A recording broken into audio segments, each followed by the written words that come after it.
لله وكفى وسلام على عباده الذين اصطفى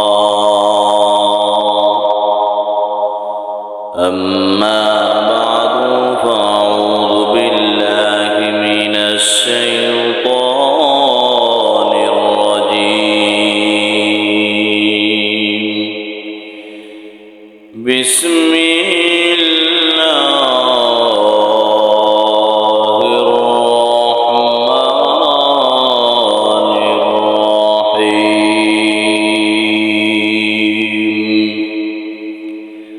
كل نفس ذائقة الموت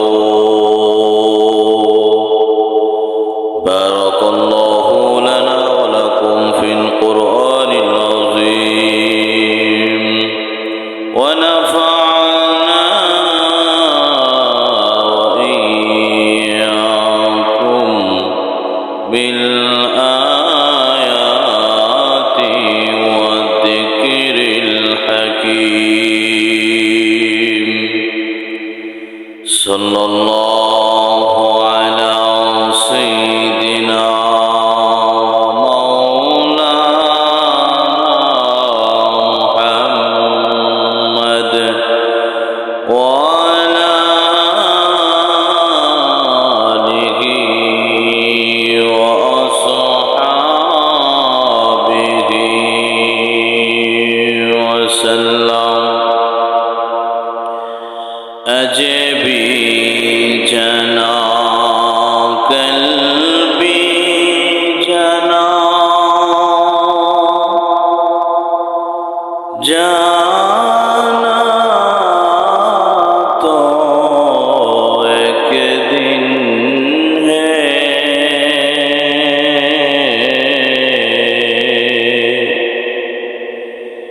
जाने वाले सब जाएंगे रहने वाले कौन है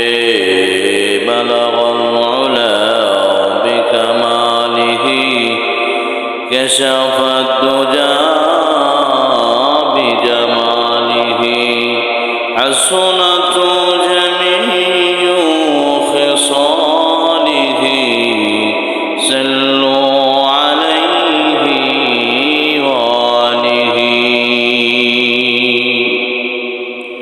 الحمد لله মহান রব্বে কারিমের দরবারে অসংখ্য অগণিত শুকর যে মহান রব্বে কারিম আমাদের সবাইকে অত্যন্ত মহব্বত করে দয়া করে আজকের একটি দ্বীনি প্রতিষ্ঠানে মাহফিলে বসার কিছু কথা শোনার তৌফিক দান করেছেন।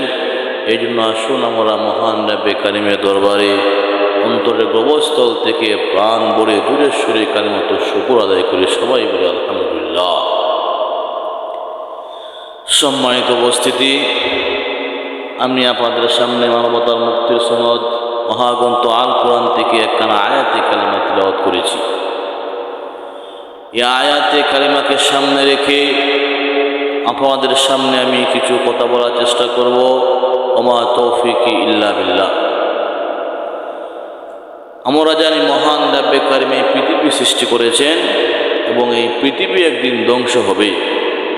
এই দুনিয়াতে যত বস্তুই সৃষ্টি করা হোক না কেন, মানুষ থেকে নিয়ে শুরু করে প্রত্যেকটা জিনিসকে তার যেহেতু শুরু আছে অবশ্যই তার ধ্বংস রয়েছে। মানুষকে মহান রব্বে কারিম দুনিয়াতে আশরাফুল মাখলুকাত হিসাবে পাঠিয়েছেন। এই মানুষকেও একদিন মরণের স্বাদ গ্রহণ করতে হবে। যত পয়গম্বর ও লোগোস কুতুব যাই দুনিয়াতে আসুক না কেন, সবাইকে একদিন না একদিন মরণের স্বাদ গ্রহণ করতেই হবে। আমরা জানি এই বাংলাদেশে অনেক প্রজাতির মানুষ, এমন মানুষ আছে একেবারে নাস্তিক, যেই মানুষ মহান আল্লাহকে সে বিশ্বাস করে না। এমন মানুষ হয়েছে যেই মানুষ কবরের আযাবকে বিশ্বাস করে না। সে বলে কবরের আযাব যেহেতু চোখে দেখা যায় না, আমরা কবরের আযাবকে মানি না। মহান রব্বে কারিমকে যেহেতু চোখে দেখা যায় না, আমরা মহান রব্বে কারিমকে মানি না। জুড়ে বলি নাউজুবিল্লাহ। অর্থাৎ সব জায়গায় কিন্তু যুক্তি চলে না। মহান রব্বে কারিম যখন আদম আলাইহিসসালামকে সৃষ্টি করলেন, উনি বললেন, যাও তোমরা সবাই গিয়ে আমার আদমকে সেজদা করো। সবাই সেজদা করলো ইল্লা ইবলিস আবা আস্তাকবারা ওয়া কানা মিনাল কাফিরিন। শুধুমাত্র ইবলিস, সে অস্বীকার করেছিল। মহান রব্বে কারিম তাকে লানতের তখতা দিয়ে জান্নাত থেকে বহিষ্কার করে দিয়েছিলেন। মহান রব্বে কারিমের সামনে সে যুক্তি পেশ করেছিল, ও মহান রব্বে কারিম, আমাকে আপনি বানিয়েছেন আগুন দ্বারা আর আদমকে বানিয়েছেন পেক দ্বারা। সুতরাং আগুনের স্বভাব হলো উপরের দিকে চলে আসা আর মাটির স্বভাব হলো নিচের দিকে যাওয়া। সুতরাং আমি আগুন হয়ে মাটির আদমকে সেজদা করতে পারবো না। সে বলেছিল, قال أنا خير منه خلقتني من نار وخلقته من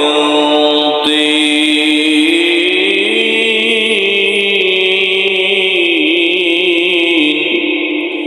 সে বলেছিল, কালা আনা খায়রুম মিনহু, আমি আদম অপেক্ষা উত্তম, কারণ তাকে বানাইছেন পেক দ্বারা এবং আমাকে বানাইছেন আগুন দ্বারা। সুতরাং আমি আদমকে সেজদা করতে পারবো না। এই জন্য আসুন, যদিও বর্তমান যুগে মানুষ নানা জাতের বিশ্বাসী হয়ে থাকে, কিন্তু এমন কোনো মানুষ এই দুনিয়ার বুকে খুঁজে পাওয়া যাবে না যে মানুষটা মরণ নিয়ে ইখতিলাফ করে। আসুন, মরতে হবে নিশ্চিত, এতে কোনো সন্দেহ নাই।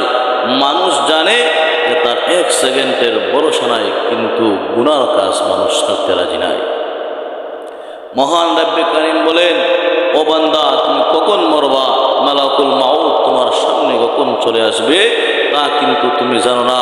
আমি মহান আল্লাহর আদেশে মালাকুল মাউত তোমার কাছে একটি সেকেন্ড আগেও আসবে না, আবার এক সেকেন্ড পরেও আসবে না। আল্লাহ নিজে বলেন, لا يستأخرون الساعة ولا يستقدمون।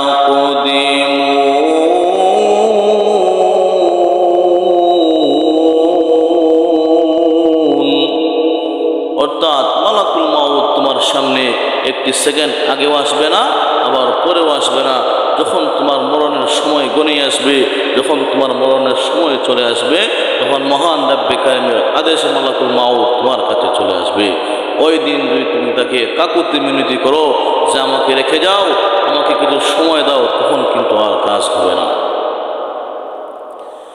এই জন্য আসুন, মানুষ যেহেতু মরণশীল, প্রত্যেকটা মানুষকে একদিন না একদিন মরণের স্বাদ গ্রহণ করতে হবে। মহান রব্বে কারিম আজরাইল আলাইহিস সালামকে একদিন ডেকে বলেন, রে আজরাইল, আমি তোমাকে একটি দায়িত্ব দিতে চাই। আজরাইল আলাইহিস সালাম প্রভুর দরবারে ডেকে বলেন, প্রভু গো, এমন কি দায়িত্ব আমাকে দিতে চান গো প্রভু? মহান রব্বে কারিম বলেন, আজরাইল রে, আজ থেকে আমি তোমাকে দায়িত্ব দিলাম, এই দুনিয়াতে আমি মহান আল্লাহ যত মানুষ পয়দা করব, ও আজরাইল, প্রত্যেকের জানকে তুমি কবজ করে নিয়ে আসবা।